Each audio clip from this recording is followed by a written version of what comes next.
This is the Nomestia podcast, where we return to home as a paste. You are welcome here.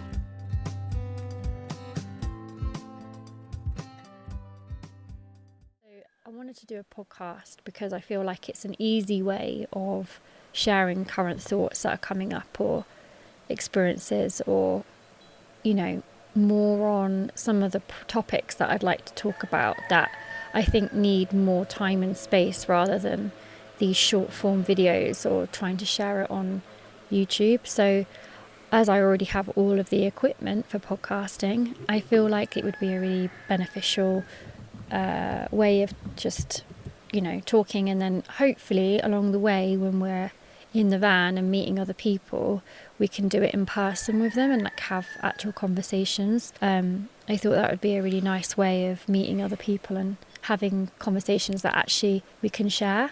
Yeah, I agree. So many sort of characters you meet along the way. It'd be amazing to, if we can, get some of them to just sit down with us and chat to us about how they do things. And yeah, because some of the conversations that we've had in the short space of time in the van, some of them, we haven't met the most aligned people the whole time for sure, but we have met some really fun people that actually have a lot to say on why they've chosen the lifestyle that they've chosen. There's this whole other world that you open up when you go into a van, and van life for us isn't long term necessarily, but at this point in our lives, it is something that we've entered into. I always find it fascinating when you step into a world that you've never stepped into before, and then it opens up this kind of Pandora's box. Yeah, new things that new kinds of people who you would never have come across before, and new ways of thinking really, and new problems, but also just new conversations that you wouldn't have necessarily at the school gates, for example. Yeah, and just new views and new horizons and all that. All the positives as well, not just the negatives. But I think in between finding those people, because I'm literally just we'll just find those people and invite them, and not everybody would be open to having a conversation that would be recorded. But I think between that we could share some episodes on some of the things that we wanted to share on YouTube, but I was finding it a bit overwhelming doing video in that format. I'm still obviously doing YouTube videos, but just not in the format that I thought we wanted to do originally. So that's what the podcast can be for, really, Yeah, I enjoy that. I'd enjoy that sort of more long form with less focus on sort of trying to present. Well, it's the video format, isn't it? It's quite overwhelming at times. Yeah. I also just think that, in a nervous system led, this is being led by our nervous systems. I do think that there is something really wonderful about long form content, which is why I'm really passionate about writing. And really, I do love podcasts. It's just that I haven't had the capacity to edit. So I'm going to educate you on editing them. And yes. So you're going to edit the podcast. Yes. And I can happily sit and record it for an hour. And then you can actually put it out, which is going to be joyful for me, to let go of the having to edit everything. That's why some people hire people to edit their podcasts and do all of the promotion of it, and they pay them per episode. That's why sometimes my other podcast, which is called Fanny Chat, does not go out as much as it needs to, even though that's joyful. Still got a decent amount in the can with the Fanny Chat. I have got some episodes to share, which is why if I teach you to do it, exactly. then you can edit my Fanny Chat. Help with them as well. So there's a little plug to that one. So I thought that we could start with home educating the children and how we got to this point. But before we talk about that, and maybe we won't even specifically get on to what we're doing with our home education, I think what's really important is we talk about our own schooling imprints, and just kind of share that to get people to think about their own schooling and how that's impacting how they are approaching schooling themselves with their own children, or how they might be thinking about that for the future. Because we have met people along the way in vans, like the younger generation who have gone into van life, which we're very jealous about, that they started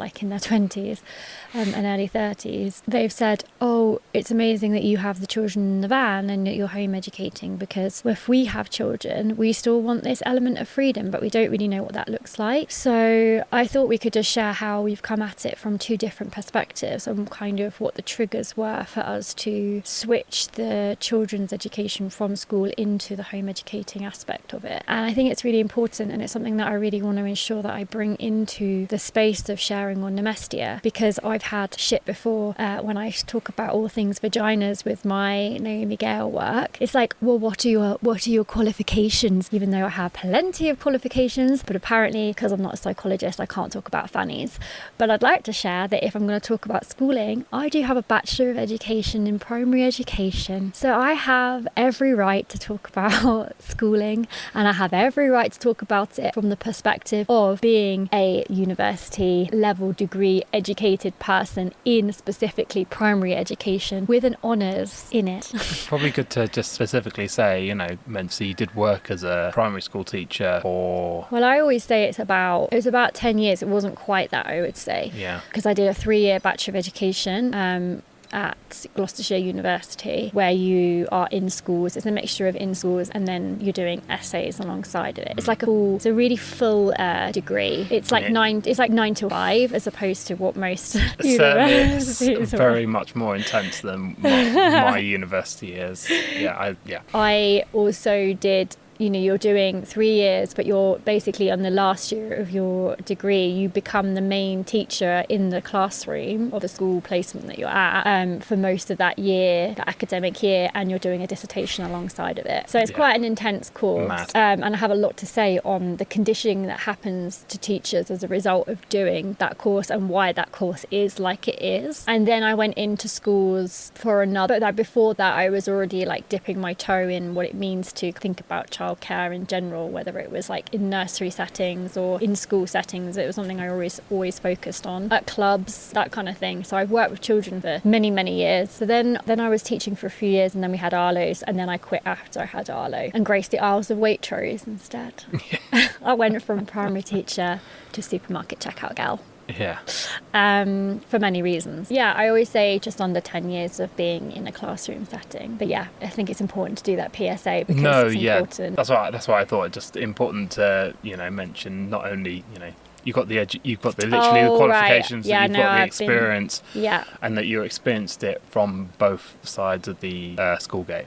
Yeah, and I think we could definitely talk about where I taught and how that impacted me as well overall, because I do think that where you teach as a teacher and which head teachers that you land with also change your perspective on primary education and education in general, for sure. I thought we could talk about your education first.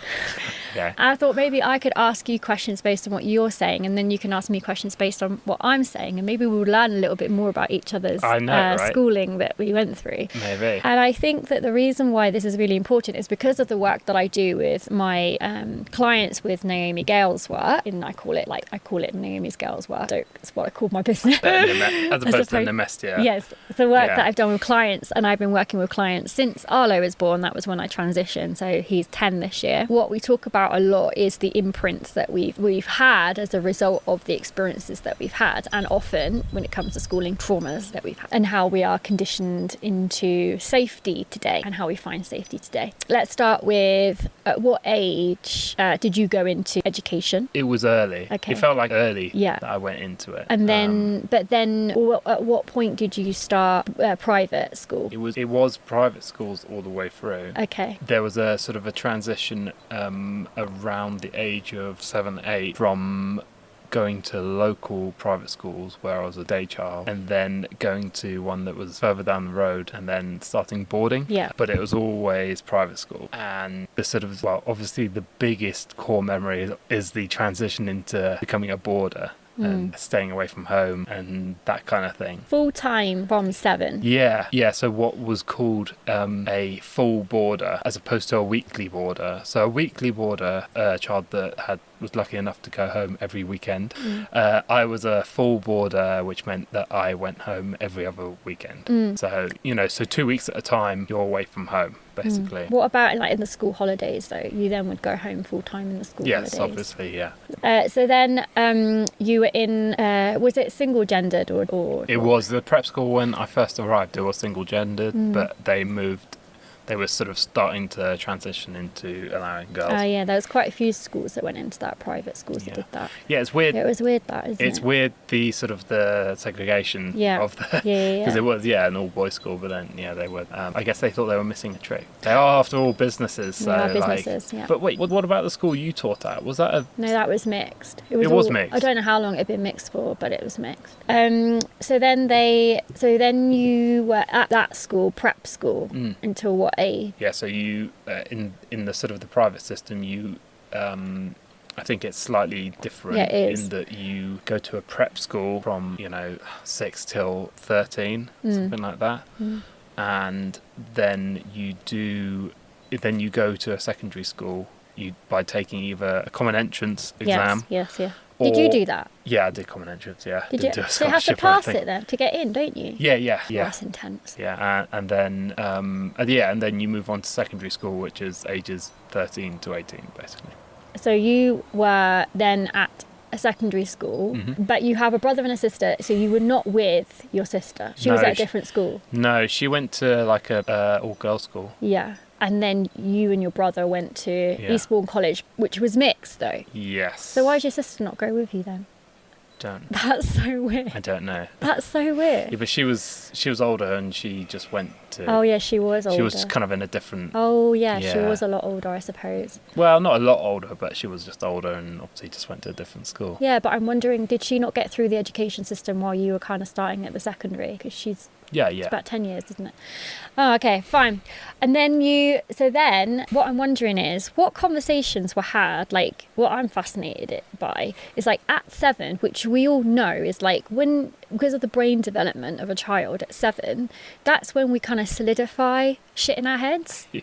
And so, like, at 7, the solidification for you was you are going to go to a boarding school. Like, what conversation was actually had it? Like, what actual conversation did you have, or did you just sort of end up there and being like, oh right, I'm not going home? Okay. I know, it's interesting, and obviously it's been something that I've replayed quite a lot. Tried to replay quite a lot in my head, or like tried to sort of think back to. It's like, God, how did they broach the subject of? Because I don't even know how you would even. No, I just start. can't imagine it. How did they broach the subject of? Oh, you're going to stay. You're going to be at school. But I think actually my brother was already at that school, and he was already boarding. Yeah. So, wait, he boarded from 7 as well. Full time. Yeah. Oh, so you were at home alone for a bit while your brother and sister were boarding. So kind of that was just a given for you. So actually, that was like so what life is. It was kind of a natural thing. Yeah, that makes sense. So actually, it would have been framed as, oh, you're going to go join your brother at school. Yeah. Not even probably didn't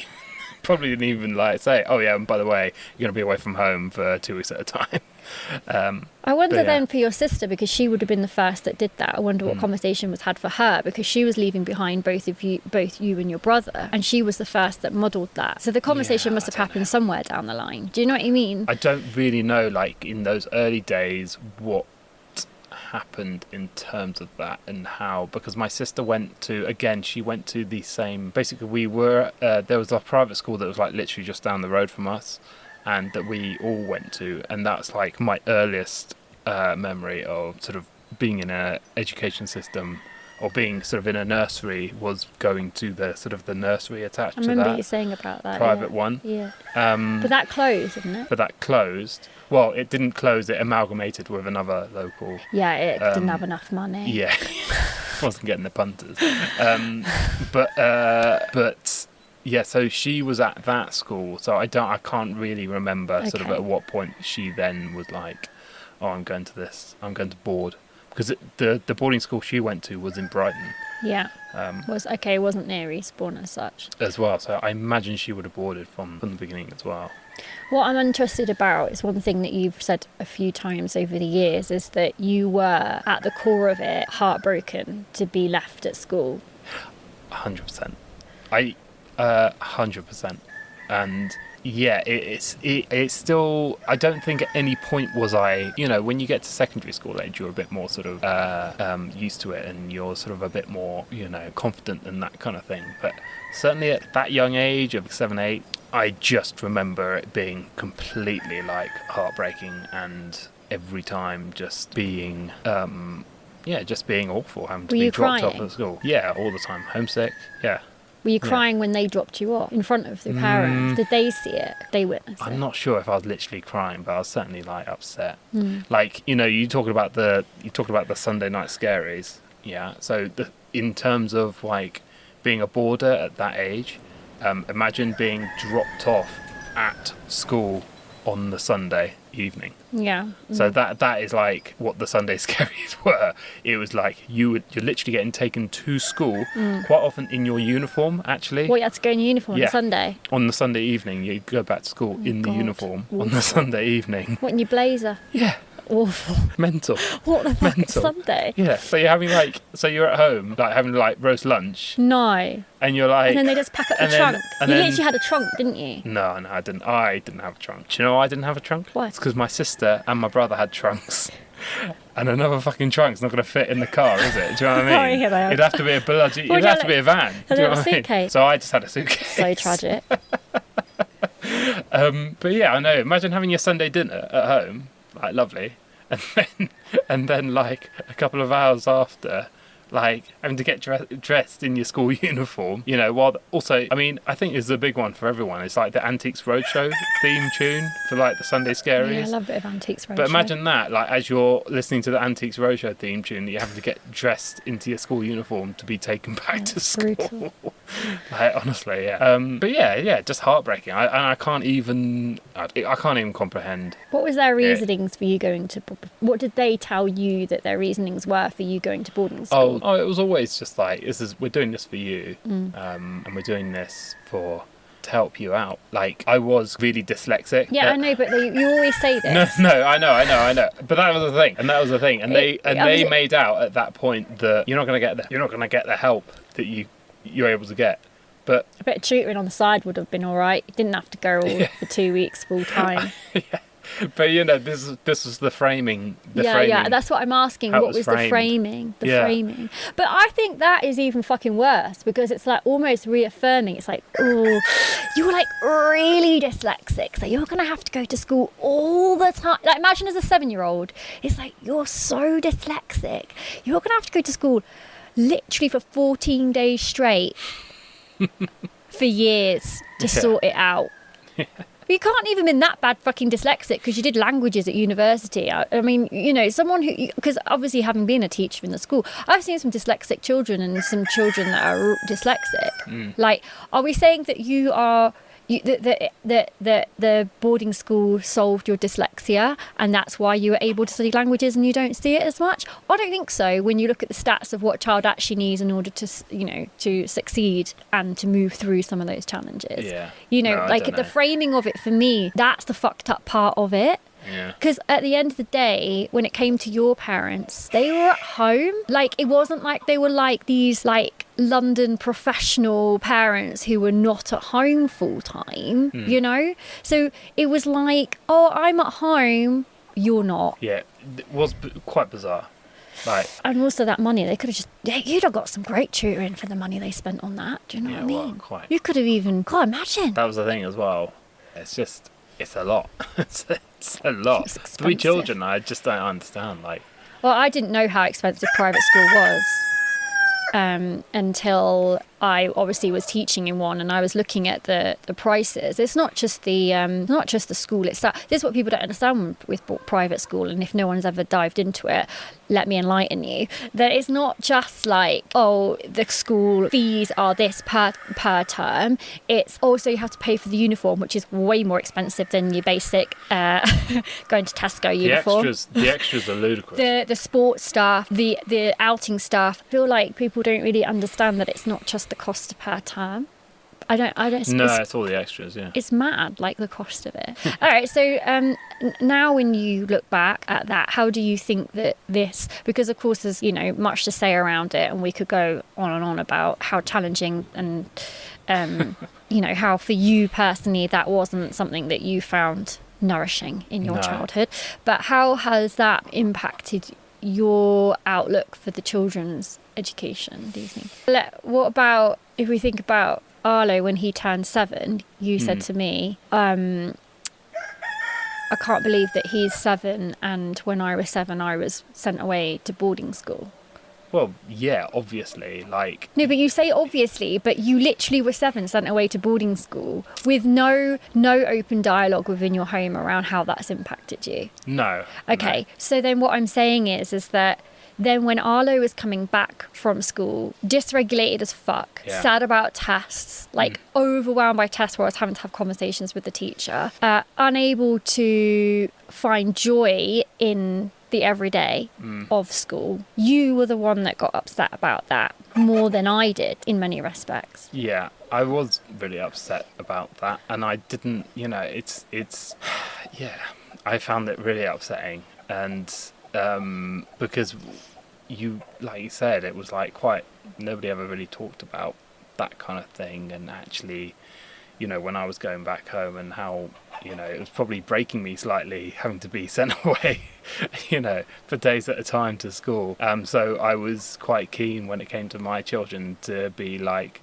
any kind of upset, any kind of like emotional dysregulation, to be like as open as possible and to try and talk these things through as much as possible. But it's you can only do as much as you can do. Like, unfortunately with Arlo, he's a lot like me, and he's like quite internalizes stuff, and that in itself was like really tricky. Yeah, it was really tricky for you to witness, because I think what we often forget as, when we become parents, is that they become your mirrors, something that I perhaps wish we sort of understood more before we become parents, that they become your mirrors. And it was almost like, I don't know, what I was witnessing from my perspective, witnessing you and the situation that was unfolding for Arlo, the more he went to school and the more shit kind of unfolded for him, I was witnessing somebody who was seeing their 7-year-old self and was really, really struggling with it, but not really sure how to or where to go with it. Because at the end of the day, when all said and done, society is society, and we send our children to school. Yeah, that's the thing. And you had to suck it up. Yeah, exactly.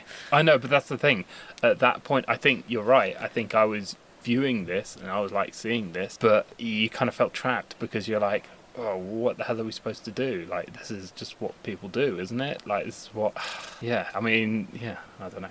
It was difficult. It was difficult. Yeah. So I'm saying that your education, how your education unfolded, has informed how you've made choices, because I think it's two polar opposites what we're dealing with. It's like you went to boarding school and the children are not going to school at all. Like, that's the polar opposite. So you're telling me that your boarding school situation didn't inform your choices to take your children out of school, then you're talking bollocks, because it had to have. Yeah, absolutely. You wouldn't have been on board. Agree. There are so many women, mothers, who will say, well, I'm going to home educate my child. And it's normally, not to gender it, but based on the conversations that I've been having, and maybe that's because I'm having conversations with more mothers, the partners are like, are you fucking joking? No. Of course they're not coming out of school. What about this? What about that? What about this? You're saying, do you think I was like, was I on board straight away? Yeah, of course. What, you're saying you weren't? I mean, admittedly, it was a bit of a shock when I first mentioned it a few years ago. Yeah, but it's a big thing. No, but we have been discussing it for a while. Years. Not just like, I'm going to pull him out because of this. It wasn't a sudden thing. No. And so when we did finally take the decision, it was like, fine. We're done. This is nonsense. But you wouldn't, I don't think, if you hadn't have had the trauma from school like you've had, I don't necessarily think you would have such a sympathetic view to Arlo's situation. No. And I think you may be right that it's, it probably is weighted towards the women who are like, I think we need to take the children out, and sort of the men are like, no, we need to build up a bit of resilience and a bit of metal and fucking all of that bollocks. That's what schools say. Stiff upper lip and all that wank. Yeah, that's what I mean. Yeah. No. It was the easiest decision in the world in the end. Yeah. Absolutely. I was just enjoying while you're having that conversation that, just for context, I think it sometimes might be quite nice to talk about context about where we're recording this. So we are blessed with recording equipment that doesn't need plugging in. So we're currently in a children's area in a quite hippie vibed setting, where we're in a gorge and there's like a river running. It's quite full because they've had a lot of rain in Morocco. And I was just sitting here watching the goats being herded. Yeah, you just missed them. They were like, he was there. And he was herding them along, and they were just all like jumping about. It's my favourite thing of the goat herd, like the goat farmers. Hence why you're hearing The chickens. bloody cockerel that suddenly turned up as well. The chickens are around us as well. And the peacock was here a minute ago. Yeah. The children are in the van, either killing each other or having a lovely time. Okay, great. So that's your education. Yeah. Do you want to hear about my education?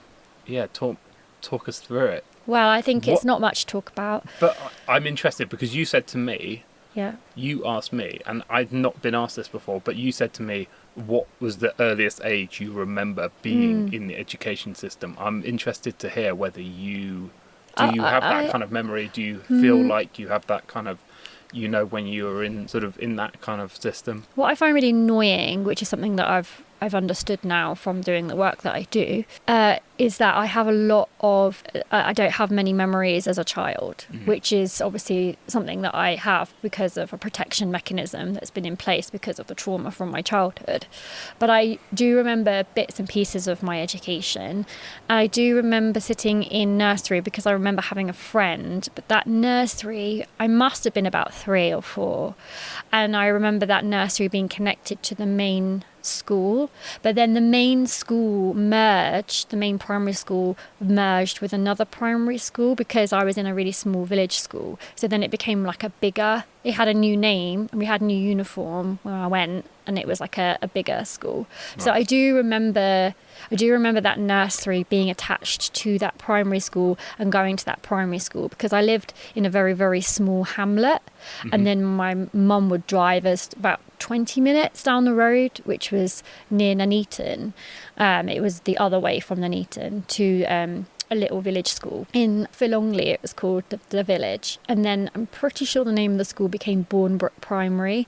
So I do remember those parts of it, but I remember bits and pieces of my schooling, but I don't really remember, like, I don't have clear memories of like reception year 1, year 2, year 3. I remember being in year 5 because I had a really, really great teacher in year 5 who saw me for who I was because of my running, and that became my outlet, was cross country running, because I was really fucking good at it. And so I remember that, and then I remember leaving that school, and then I remember from then on specifically, but I don't really remember the ins and outs of my primary education to that degree, for sure. No, those are the years. Yeah, I mean, I agree, like, you vaguely remember, but yeah, I just don't think you do you? No, maybe you don't.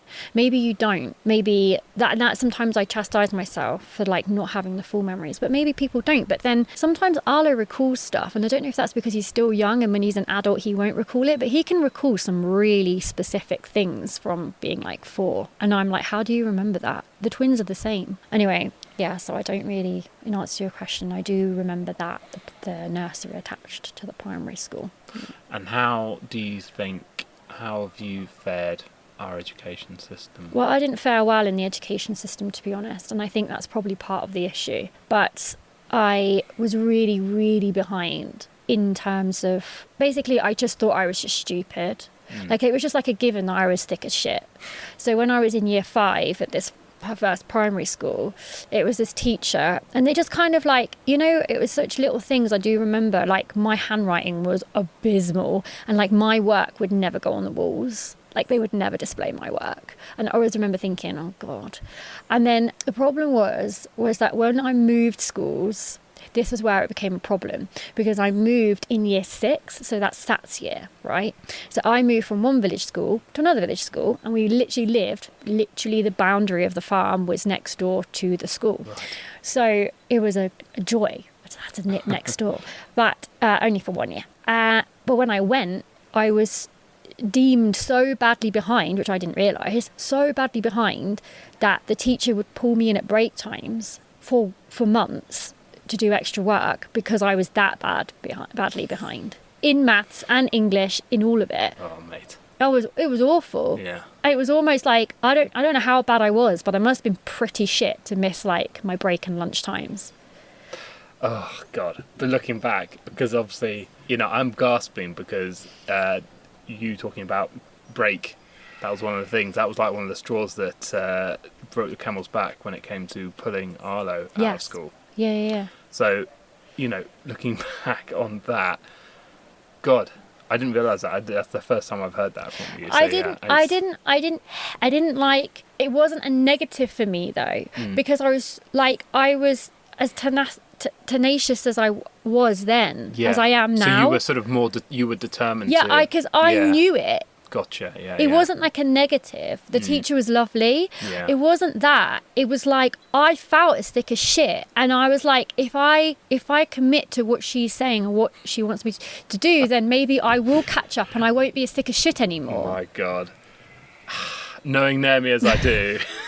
I'm like, oh my God. It was a fucking nightmare. It started early. Yeah, it was a nightmare. Naomi's work ethic is like ludicrous. Like Well, insane. I think that's the problem, is because I've always had to work a lot harder than others to achieve like the bare minimum. That's the problem. And I think now, as an adult, you know, I do get labelled by other adults who are labelled already as like ADHD or autistic. They automatically think that I either am autistic or ADHD. This is quite a common thing.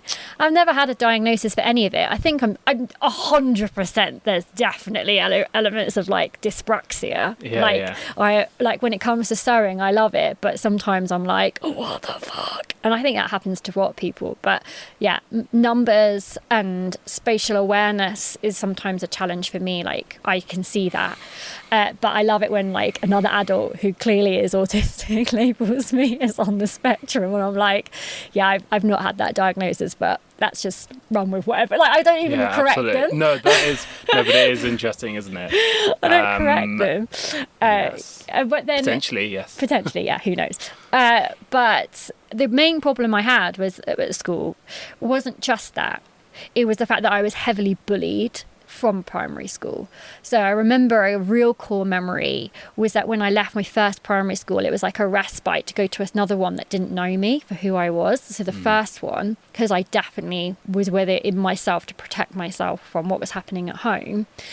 I remember like at one time in playtime, because they would call me skinny bones because I was so slim, and like all of the children would chant at me during like British Bulldog, like skinny bones, like the whole lot were chanting at me. And I remember once I had to scream and tell them to all shut up, like a whole bunch of children. So I was just consistently made to feel like I was a fucking weirdo and like I wasn't like academically there. So I didn't have anything to like go on. Like what was I going to fly with? Like it was like a miserable existence at school, but school was a respite from home. Yeah. So that's the problem. Like, yeah, that was primary school. The joke of it was I tried then for my 11 plus. I was like, guys, I've done a bit of extra. I'm gonna have a go at my 11 plus, and the teacher was really sweet about it. She's like, well, you know, you can have a go if you want, but you know, don't think you're gonna get into grammar. And I was like, I'll have a go. I had a go. Yeah, give it a bash. Yeah, I had a go. No, I didn't get into grammar. No. So I went to like the most basic high school. It was called a high school. So I went on the bus, on this really rickety bus up the hill. There was 2 buses that went from our village, and because our house was near the bottom of the village, we didn't get to go on the main bus. We had to go on the little mini bus that went up the hill. Right. So it went up to Banbury on the hill. Like the windows would rattle like going up the hill, and then it would go all around all of the villages to get to the school, whereas the other bus just went direct and left later. Sometimes if you missed that one, you'd beg to go on the big one, and they were like, sometimes let you on and sometimes not. So yeah, I went to high school, and I just sort of got lost in the system. I managed to, when I got there, I was in the bottom maths group where the people threw the chairs. So like it was like batshit in the bottom group, like it was mental. And I remember saying to myself at 11, I can't sit in this maths lesson. Like, I can't sit here with this shit. So I worked really fucking hard to at least just go up one group. Yeah. Because they do the CATS test. They wouldn't have had that. So when you were doing tests to go to your school, then they did the CATS test. So They did your SATs, but they didn't base it on SATs. They based it on the CATS. So you had to do another test. And obviously I did shit in it. So I was in the bottom maths, bottom English, bottom everything, bottom science. I had to go in Easter holidays regularly to do my science extra and maths extra. Crikey. Yeah, I was constantly on the back foot. Just because obviously we didn't really talk about my how I sort of fared at school. I have, in general, I have quite a good memory for those kind of things. So, for example, I love a pub quiz because I remember like random shit, not important stuff. So, in general, I did really, really well I did well enough at exams because I was able just to like remember stuff. Yeah, wow. But actually, blessed. yeah. But actually, you're saying like, you had to sort of work like so hard. I would Yeah. revise so hard, and I would still scrape through. And it was soul destroying. Honestly, I found school soul destroying. And I wanted to do like English literature, but they wouldn't let me because my English wasn't good enough. It was just like constantly like, this is a reminder of you're not good enough. Yeah. So the reason I went into primary education or into education in general is because I still believe passionately that children are worthy of so much more than you're not good enough. And that their education should be based on who they are as people, not based on where they're at within the classroom or within like against their peers. I think it's just soul destroying because at the end of it, we all leave school level pegging. It doesn't matter whether you went through with fucking 20 A stars and Joe down the road went through with a load of D's. I've met some incredible people, I think, in life who left school with fuck all because school is not made for them at all. I don't think school was really made for me. And so I get it. And then they've gone on and had these like most amazing successful businesses, or they've gone on like some of the stories that you hear about people like who make like really good money are the people who actually didn't do well at school. We all know that that's a given. So like that's why I think it's important to talk about the imprints of school, because you know it doesn't matter at the end of it when everyone says to us, well, what are you going to do with your children's education if they're not at school and they're not doing GCSEs exams? Well, they might choose to do exams. I don't know. They're only 7. We're not having that conversation yet. But like, who fucking gives a shit? Because at the end of it, we're all adults.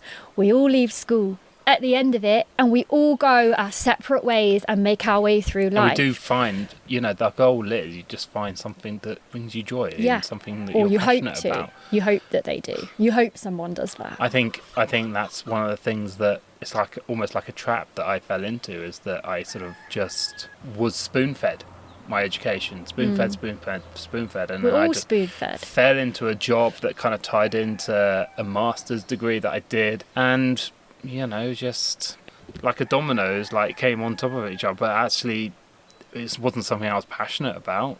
And now I'm here, and I'm I've sort of come out the other side, and I feel like I'm still looking for something that I'm genuinely passionate about, which is a sad case of affairs when you're like knocking on the door of 40, like to not have sort of actually felt that. I do blame school and like being spoon-fed and that kind of thing. I think that is the problem with it, which is probably why some of those people with the most successful stories have to pivot so much to find what lights them up. Yeah, absolutely. In order to make it fucking work. Exactly. Because they didn't leave with what society dictates you need to leave with in order to be successful in this life. Yeah. And I think there's so much to be said for every person that leaves school with, whether they have, like I said, all of the qualifications or none of them. And actually, like you left with all the qualifications, including a master's, but it didn't bring you any joy. But nothing. Yeah, exactly. Just everything on paper, but nothing. Yeah. I don't know. No fire, no spirit, no nothing. Yeah. Just like... Yeah.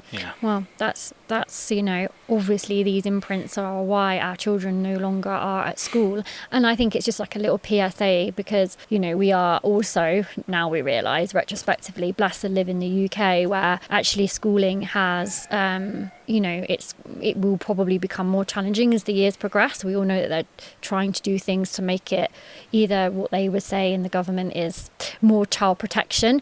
However you want to view it, we won't go into that. But it's like, at the moment, it's the most easeful country to home educate your children within. Yeah. There's like a lot of freedom. The most flexible, yeah. Absolutely. Most flexible that we can find anyway. There will be people that will disagree and say somewhere in South America, but I have a lot to say on that as well. So I think that actually we didn't realise that when we took them out and deregistered them, but we are finding that quite a useful part of the journey that we're in the UK and we can make that choice. That actually, if you're listening to this from the UK and you're thinking about it, you are blessed to be in the UK, and the fact that if you do take your children out of school, that's it. Yeah. They don't have to do exams. At the moment. There's like follow-up, sure, for safeguarding and that kind of thing, but it's not as intense as it is in other countries. Yeah, which we've been discovering, as we travel in the van more and more. So, at the moment, that has been a real blessing. And when it's the most challenging and when we're mostly like in it and we're like, why, like sometimes just like fucking hell, like home educating 3 children, and we say to them, well, you can go back to school, and they look at you like, no. It's like, you are fucking blessed that you don't have that. And every child will leave with imprints from whatever journey it is. Doesn't matter. Like, there's always going to be, like, you can't win. You cannot win. Like, that's the other note of it. But they made a choice. The 3 of them made a choice to not go to school, and they had that choice, and that's a blessing that they'll be able to look back on for sure. I'm sure. Hopefully. Well, we can end it there. And so I think it's important to note that if you listen to this podcast, because I never do this, but I think it's good just to add it in. So if you've listened to this podcast, then we've started this brand called Nemestia, which is a realistic and most nervous system led as we can possibly bring to an online space around what it means to tend to the hearth, which is the home, and your community and your family. And we have a Substack, which I've started recently, and we have also, it's on Instagram, nemestia.co, has a website, nemestia.co, and anything else, YouTube, which is also just Nemestia. And we're currently, as we record this episode, travelling around our van with our family of 3 children, cat and dog, in Morocco.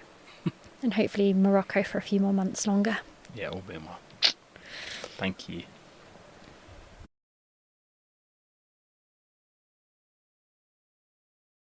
No mess here.